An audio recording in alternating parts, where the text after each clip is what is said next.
आज का दिन मेरे लिए बहुत ही खुशी का दिन है।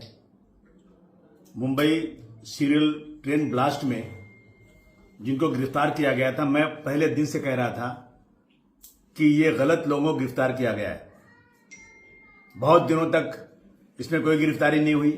एटीएस के चीफ और डीजी दोनों ने मिलकर एक दिन कहा कि हमें पूरा सुराग मिल गया है और इसमें बेगुनाहों को 19 साल तक रखा गया।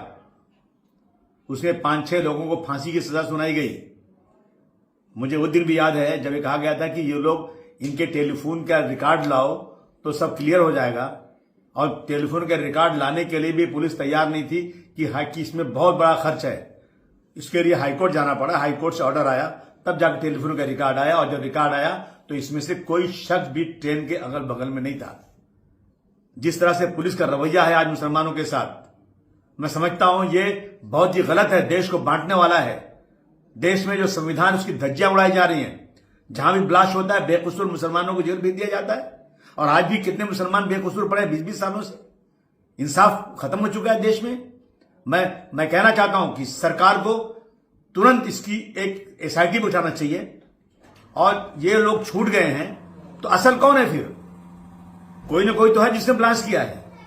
ये बेकसूरों को डाल करके आपने पर्दा डाल दिया कि वह पकड़े गए, और इतने दिनों के बाद जब सच्चाई सामने आई, हम देर जरूर होती है लेकिन भारतवर्ष में कभी इंसाफ मिलता है। लेकिन 19 साल के बाद अगर इंसाफ है देश में, डॉक्टर भीमराव अंबेडकर का कानून देश में चलता है, तो तुरंत उन अफसरों के खिलाफ कार्रवाई होना चाहिए, और उनको जो है, अगर वो रिटायर हो चुके हैं तो उनकी पेंशन बंद होना चाहिए, उन पर मुकदमा चलना चाहिए, और 19 साल का हर्जाना इनको मिलना चाहिए, इनको घर मिलना चाहिए, इनको नौकरी मिलना चाहिए, और सरकार को जो एजेंसियां हैं वो माफी मांगे। बहुत सारे फिरका परस्त कह रहे हैं हमको ये फैसला मंजूर नहीं है। शर्म नहीं आती आपको? ये हाई कोर्ट का फैसला आया हुआ है।